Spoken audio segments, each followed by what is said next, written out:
ಇವನ್ನೆಲ್ಲ ಈ ರೀತಿ ಅಪ್ಡೇಟ್ ಇಟ್ಕೊಳ್ಳೋದ್ರಿ ಅಂದ್ರೆ ನಮಗೆ ಈಸಿ ಆಗಲಿ ಅಂತೇಳಿ. ಅದೇನು ಬಂತಲ್ಲ ಲಾಸ್ಟಿಗೆ ಇಟ್ಟಲ್ರಿ ಅದು ರೆಡ್ ಕಲರ್ ಹಾರ್ಟ್, ಅದು ಗಿಫ್ಟ್ ನೋಡಿರಿ. ಇವೆಂಟ್ಸ್ ಕ್ಲಿಯರ್ ಆದ ನಂತರ ಅದು ಬಂದದ್ರಿ ನಮಗದು. ಸೊ ಇದೇ ಸೂಪರ್ ಸೆಲ್ ಐ ಡಿ ರೀ. ಇದನ್ನು ಈ ರೀತಿ ಓಪನ್ ಮಾಡ್ಕೊಂಡು ನಿಮಗೆ 1000 ಪಾಯಿಂಟ್ಸ್ ನಾನು ಅದರೊಳಗೆ ನಿಮ್ಗೆ ಏನೇನು ಬೇಕು ಅನ್ನೋದು ನನಗೆ ಏನೂ ಬರೋಂಗಿಲ್ಲ, ಇಲ್ಲಿ ಯೂಸ್ ಆಗಿಲ್ಲ, ನಾನು ಏನು ಬೈ ಮಾಡಿಲ್ಲ.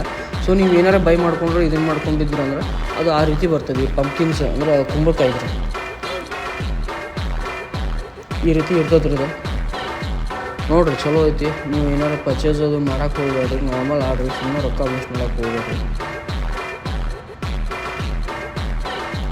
1030 ಪಾಯಿಂಟ್ಸ್ ಇವ್ರಿ ನಾನು, ಬಟ್ ಏನೂ ಬರೋಂಗಿಲ್ಲ ರೀ. ಯಾಕಂದ್ರೆ ಆ್ಯಕ್ಚುಲಿ ನಾವು ಏನಾರು ಬೈ ಮಾಡಿದ್ರೆ ಸೂಪರ್ ಸೆಲ್ ಒಳಗಡೆ ಅದು ಬರ್ತದೆ ರೀ, ಇಲ್ಲಾಂದ್ರೆ ಇಲ್ಲ. ಮತ್ತೊಂದು ನಾಳೆ ಹೊಸ ವಿಡಿಯೋದೊಂದಿಗೆ ನಿಮ್ಮ ಮುಂದೆ ಬರ್ತೀನಿ ರೀ. ಅಲ್ಲಿ ತನಕ ನಕ್ಕೊತೀರಿ, ನಗ್ಸ್ಕೊತೀರಿ. ಜೈ ಕರ್ನಾಟಕ ಮತ್ತು ಶರಣು ಶರಣಾರ್ಥಿ ರೀ.